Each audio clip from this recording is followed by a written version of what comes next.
4 pontos importantes em Gênesis 1:1. O primeira coisa que nós aprendemos aqui em Gênesis 1:1 é que Deus existe.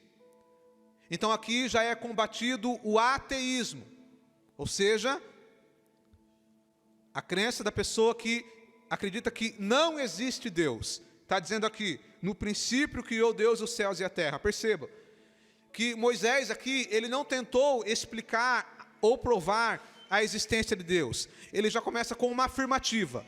No princípio criou Deus os céus e a terra. Então, primeira coisa que nós aprendemos, Deus existe. Segunda coisa que nós aprendemos aqui em Gênesis 1:1, que Deus é único. Ou seja, só existe um único e verdadeiro Deus. O texto vai dizer assim, no princípio criou Deus, no singular, criou. Não está dizendo aqui, criaram os deuses. Lembra que eu disse para os irmãos que Gênesis foi escrito inicialmente para o povo hebreu? Lá no Egito eles acreditavam em deuses. Eles acreditavam que tinha o Deus Sol, o Deus Lua, um Deus lá para o Nilo, um Deus dos primogênitos, um Deus para o fogo. Eles acreditavam que existiam vários deuses. Então, a palavra já começa eliminando essa hipótese, dizendo que no princípio criou Deus. Só existe um único e verdadeiro Deus. Talvez você está ouvindo essa mensagem e você fala, mas eu sei disso. Mas eu quero deixar claro. Um dia alguém me perguntou assim, olha, existem vários deuses, várias religiões. Eu ouvi dizer que todas as religiões apontam para um caminho. Então, o Deus da Bíblia, Alá, aí o outro Deus é outra religião, ele começou a falar outros deuses. Então, tudo aponta para o mesmo caminho. Isso é verdade? Eu falei, não. Porque Jesus disse assim, eu sou o caminho, a verdade e a vida. Ninguém vem ao Pai se não for por mim. O Deus da Bíblia é um Deus único. E Ele se revelou na Bíblia Sagrada. E através do seu Filho Jesus Cristo. Então essa ideia, não, todas as religiões apontam para o mesmo Deus. Isso é uma mentira do diabo. O único Deus verdadeiro é o Deus que se revelou aqui na Bíblia Sagrada. Esse daqui que é o livro mais importante da história. Os homens escreveram milhares de livros, como disse Salomão. Não há limite para escrever livros. Milhares de livros foram escritos, mas nenhum chega aos pés desse daqui. Esse daqui é o mais importante. E é o único que jamais será esquecido. As palavras dos homens vão passar, mas a palavra de Deus permanece para sempre. E é por isso que a Bíblia é a palavra de Deus. Então Deus é um Deus único. Terceira coisa que nós aprendemos aqui em Gênesis 1:1, que Deus é eterno.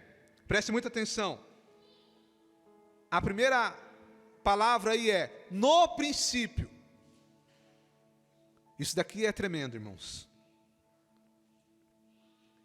Por que ele fala no princípio?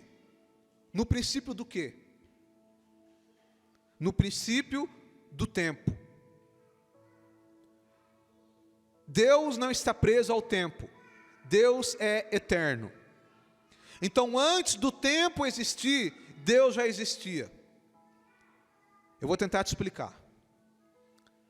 Qual que é a diferença de nós, seres mortais, e de Deus, um ser eterno? Se você pegar 1000 anos, preste atenção, você que é bom de matemática. Se você pegar 1000 anos e tirar 1 ano de 1000 anos, quantos anos ficam? Muito bem, 999, 999. Agora vamos lá. Se eu pegar a eternidade e tirar 1000 anos, quanto tempo fica? A eternidade. Porque a eternidade não é tempo. Deus está acima disso. E é por isso que ele diz aqui, no princípio, porque é no princípio do tempo. Deus já existia antes. Algumas pessoas vão dizer assim, mas quem criou Deus? Ninguém criou Deus. Deus sempre existiu. Tudo o restante que existe é a criação de Deus, mas Deus sempre existiu. Então, aqui já combate também o panteísmo. O que é o panteísmo? É a crença de que tudo é Deus. Olha, essa vaca é Deus, a terra é Deus, o ar é Deus. Não, tudo isso é criação de Deus. Deus é Deus. Então isso é um ponto importante. E em quarto lugar, que nós aprendemos em Gênesis 1, já estou partindo para o final, é que Deus é o Criador. E tem algumas coisas importantes quando falamos que Deus é o Criador. Primeiro, é que Deus é autoexistente. Ou seja, Deus não foi criado. Ele autoexiste. E é coisas que fogem da nossa compreensão. Tudo que existe, existe porque alguém criou. Deus não, Deus sempre existiu. É por isso que quando Moisés perguntou para Deus: Senhor, eu vou lá falar com o povo, mas como que eu vou falar que quem me enviou? Deus falou: Moisés, diga que o eu sou te enviou. Eu sou o que sou. Ou seja, eu não dependo de ninguém. Eu sou autoexistente. Então perceba, Deus é autoexistente. Segundo, o Criador é autossuficiente. Que isso significa? Que Deus já era Deus antes de criar o universo. Deus já era o Todo-Poderoso antes de criar o universo. Lá na filosofia, nos livros históricos, eles vão dizer lá que os deuses criaram os homens porque eles precisavam da adoração dos homens. Mas o nosso Deus não.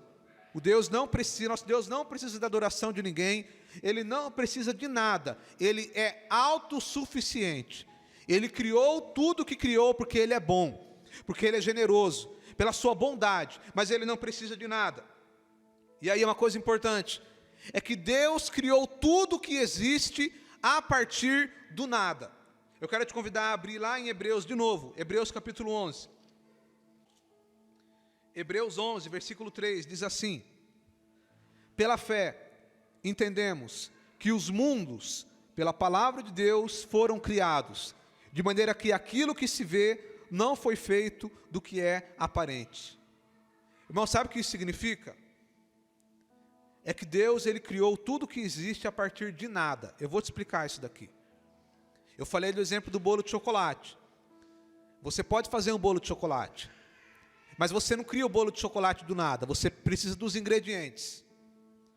Aqui, este prédio ao qual nós estamos, esse prédio foi criado pelo homem.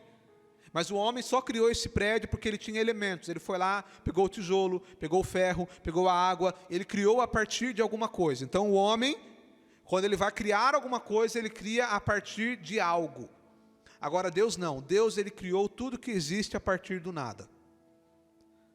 Então Ele trouxe à existência aquilo que não existia. Então é por isso que Ele é autossuficiente.